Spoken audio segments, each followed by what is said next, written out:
চায়ের রাজধানী শ্রীমঙ্গল। কোথাও উঁচু নিচু টিলা, কোথাও বা সমতল, সবখানে যেন সবুজের সমারোহ। চারপাশে শুধুই চা বাগানের সবুজ গালিচা বেছানো।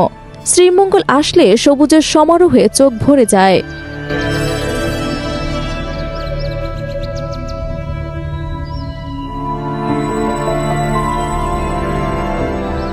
চা বাগানের ভিতরে চা কন্যাদের নিপুণ হাতে চা তোলার দৃশ্য মুগ্ধ করে।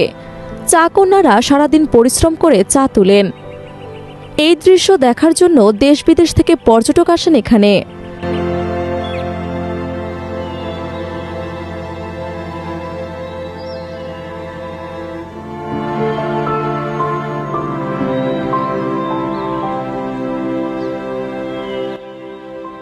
প্রায় ২৫০ বছর আগে এই অঞ্চলে বাণিজ্যিকভাবে চা চাষ শুরু হওয়ার পর ব্রিটিশরা চা চাষের জন্য এখানে আসেন।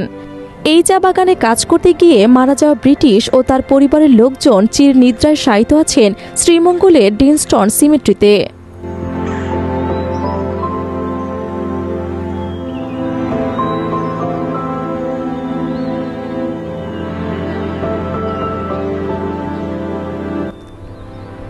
শ্রীমঙ্গলে রয়েছে বাংলাদেশের একমাত্র চা গবেষণা কেন্দ্র।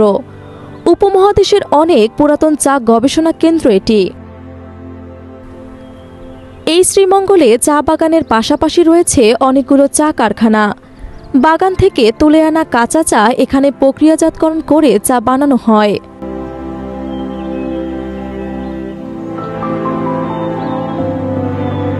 শ্রীমঙ্গল শহর থেকে প্রায় ৩ কিলোমিটার কাছে গড়ে তোলা হয়েছে চা জাদুঘর। চা বাগানের ইতিহাস, ঐতিহ্য এবং চা বাগানের মানুষের প্রায় ১৫০ বছর আগে থেকে ব্যবহৃত অনেক জিনিস রয়েছে এখানে।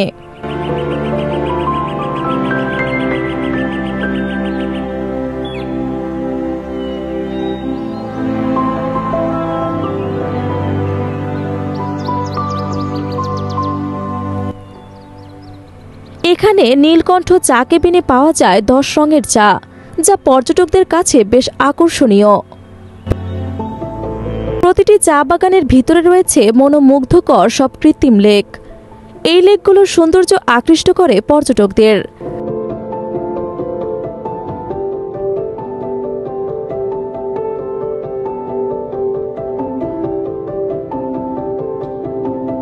চা শ্রমিকদের রয়েছে নিজস্ব কৃষ্টি এবং সংস্কৃতি।